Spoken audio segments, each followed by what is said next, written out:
Mga kapuso, muli pong magbaon ng payong o kapote bago kayo pumasok sa inyong trabaho o eskwela dahil may chance po ulit ng pag-ulan ngayong araw ng Lunes. Ayon sa pag-asa, umiral po ang Intertropical Convergence Zone o ITCZ dito po sa Mindanao. Pagsasalubong po yan ng hangin mula sa Northern at Southern Hemisphere. Sa ITCZ rin po, karaniwang namumuo ang anumang potensyal na bagyo. Shearline naman nakaka-apekto sa ilang panig ng Central at ng Southern Luzon. Ang shearline po ay ang pagsasalubong naman ng malamig na amihan at ng mainit na east-east na hangin galing sa Pacific Ocean.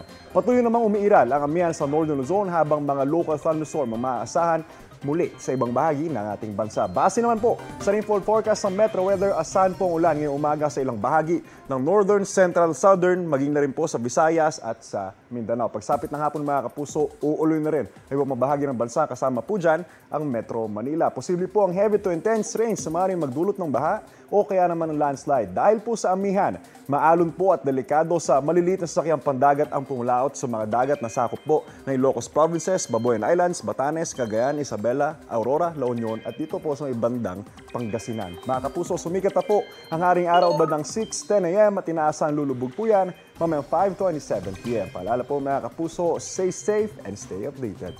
Ako po si Anjo Pertiera. Know the weather before you go.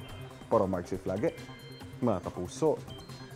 Kapuso, huwag magpapahuli sa latest news and updates. Mag-iuna ka sa balita at mag-subscribe sa YouTube channel ng GMA Integrated News.